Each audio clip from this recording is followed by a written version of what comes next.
mundo das corridas de motos nasceu junto com as corridas de carros, e um dos eventos mais insanos disputados hoje em dia é também um dos mais antigos de todos. O Tourist Trophy é disputado na ilha de Man há 115 anos e promove uma mistura de insanidade, glória e perigo a cada curva, ainda mais com motos. Se o evento é tão perigoso, então por que tantos pilotos aparecem para disputá-lo todos os anos? É o que vamos ver agora.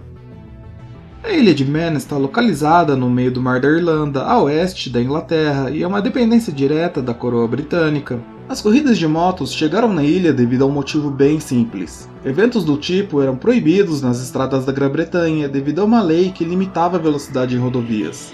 Com o problema em mente, o secretário do Automobile Club da Grã-Bretanha e Irlanda, Sir Julian Nord, teve uma ideia. Se as corridas, tanto de motos quanto de carros, eram proibidas na Inglaterra, então por que não levá-las para Man, logo do lado? O plano estava embasado na ideia de que as autoridades da ilha seriam menos rigorosas em torno da proibição, permitindo o evento nas rodovias que circundavam o local, e Ord estava certo. A lei das rodovias, promulgada em 1904, permitiu ao local a idealização do percurso High Courses, que deveria ter 52,15 milhas, algo em torno de 83 km para o Gordon Bennett Car Trial no ano seguinte, 1905. O evento contaria como uma rodada para o Campeonato Europeu de Corridas de Automóveis, e o evento deu tão certo que no ano seguinte uma corrida de motos foi acrescentada à programação, acontecendo no dia seguinte a corrida de carros. A prova serviria como uma espécie de eliminatória para escolher um representante britânico para a International Motorcycle Club. Dessa vez a ideia não funcionou, os veículos de duas rodas não tinham força o bastante para vencer as subidas íngremes e o traçado precisou ser alterado. A ideia agora era ir da cidade de Douglas, capital da ilha, sentido sul, até Castletown. De lá, os competidores seguiriam para o norte até a região de Ballacrane, onde fariam uma curva sentido leste de volta a Douglas, passando pelas vilas de Crosby e Glenvine. No percurso novo, J.S. Campbell venceu com um tempo de 4 horas, 9 minutos e 36 segundos.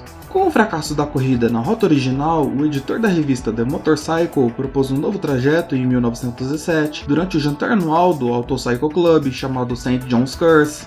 O evento seria realizado com duas classes, separando motos de um cilindro capazes de fazer 90 milhas por galão daquelas de 2 cilindros capazes de fazer 75 milhas por galão. O intuito de separar as motos era o de enfatizar a natureza de turismo delas.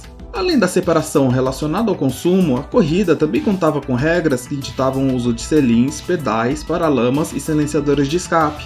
Charles Collier venceu na categoria de um cilindro, com Ham Fowler campeão na de 2. Para 1911, o Wise of Man Tourist Trophy foi novamente reformulado e o traçado recebeu o nome de Snaffle Mountain Course. A organização reintroduziu o trecho de montanha e o percurso permanece sendo utilizado com poucas alterações até hoje.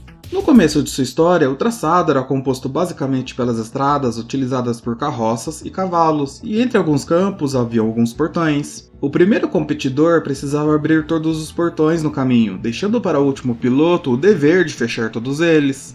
A corrida era dividida em 2 percursos, um de 150 milhas para a categoria Júnior, onde os competidores realizavam 4 voltas, e outro, 39 milhas maior, utilizado para a categoria Sênior. Em 1914 foi realizada a última corrida antes da Primeira Guerra Mundial, e o evento só foi ser novamente realizado em 1920. Nos anos seguintes, as condições das estradas foram melhorando aos poucos, e com isso as voltas foram ficando mais rápidas. Para se ter uma ideia, em 1920 o recorde de volta estava na marca de 55,62 milhas por hora, e em 1938 Harold Daniel venceu na classe Sênior com um recorde de 91 milhas por hora. Interrompido novamente por uma guerra, dessa vez pela Segunda Grande Guerra, o Tourist Trophy só foi retornar em 1947, com Daniel vencendo novamente. 2 anos depois, em 1949, a corrida contou como a primeira etapa do Campeonato Mundial de Motociclismo, e isso chamou a atenção dos melhores pilotos e fabricantes mundiais para o evento. Marcas como a Mondial, MV Agusta e Gilera passaram a competir na prova, com pilotos como Carlo Biale, Tarquino Provini, Geoff Duck, Bob McIntyre, entre outros, pilotando as suas máquinas. Em 1957, foi McIntyre o primeiro a fazer uma volta acima das 100 milhas por hora. A A partir dessa época, a corrida passou a viver a sua era de ouro. Pilotos de renome como John Surtees, Mike Haywood, Giacomo Agostini, Phil Reed e Jim Redman apareceram na ilha e protagonizaram momentos icônicos da prova. Em 1959, a Honda foi a primeira montadora japonesa a aparecer no evento, sendo seguida pela Kawasaki, Suzuki e pela Yamaha. Durante a sua carreira, Mike Haywood venceu o Tourist Trophy em outras 13 oportunidades, sendo que 5 delas foram consecutivas. O seu recorde de velocidade, feito em 1967, durou 8 anos, e a sua disputa com Agostini durante o TT do mesmo ano fez da prova uma das melhores de todos os tempos. O piloto italiano, por sinal, 15 vezes campeão mundial, conseguiu 10 vitórias na ilha. Em 1976, o Tourist Trophy participou pela última vez do Campeonato Mundial de Motociclismo, e mesmo fora do calendário, a corrida permaneceu atraindo grandes nomes e grandes máquinas. Foi nessa época que surgiu uma das maiores lendas da corrida, Joey Dunlop. A primeira vitória do piloto irlandês veio em 1977 e em sua carreira Dunlop acumulou 26 conquistas. Os anos 80 foram dominados por Dunlop. Em 1980, o piloto fez a primeira volta acima das 115 milhas por hora da história da prova e em 83 venceu a primeira de 6 provas consecutivas na categoria Fórmula 1 TT.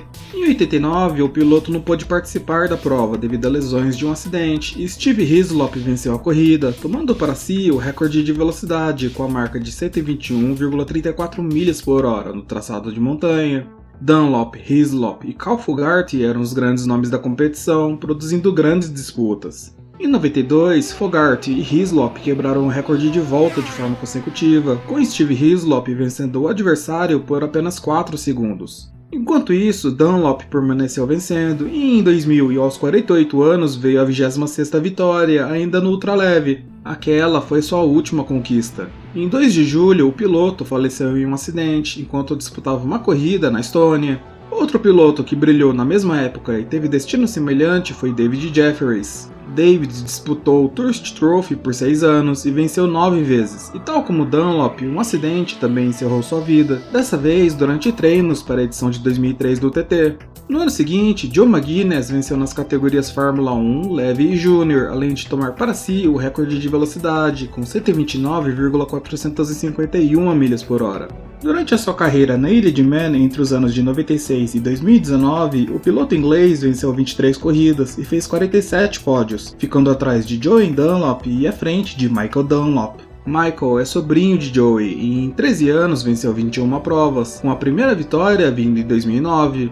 O quarto maior vencedor no TT é Dave Molyneux, um piloto que só competiu na classe de sidecars, acumulando 17 vitórias pelo caminho.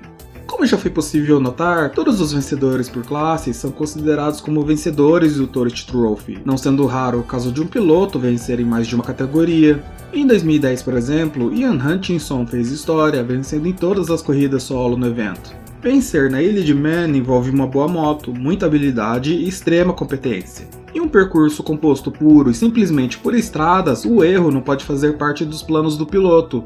Em 1989, 5 deles faleceram em acidentes durante o qualifying e a semana de corridas. Em 2007, por sua vez, um acidente na corrida da classe Sênior provocou a morte não só do piloto, mas também de 2 espectadores. Em 2018, o absurdo. Um piloto ficou gravemente ferido após bater em um carro da organização. O automóvel levava policiais para oficializar o local onde outro piloto havia morrido, mais à frente no percurso. O piloto foi parado por fiscais devido à bandeira vermelha e foi instruído a voltar na contramão para o paddock para esperar o reinício da prova. No caminho, o piloto encontrou o carro. A corrida não foi realizada em 2020 e 2021 devido à pandemia, e na sua volta em 2022 a prova fez 6 vítimas. No total, 265 pilotos faleceram durante o Tourist Trophy, com um número recorde de 11 em 2005.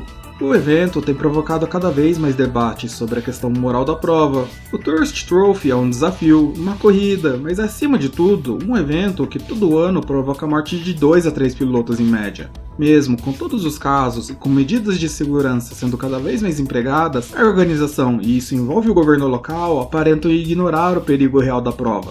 Mesmo com tudo isso em jogo, todos os anos dezenas de pilotos retornam à Ilha de Man para correr não por dinheiro, mas por verdadeira paixão e obsessão em se tornarem campeões.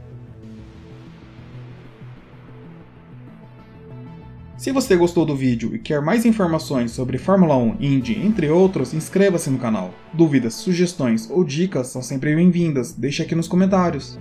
Até a próxima!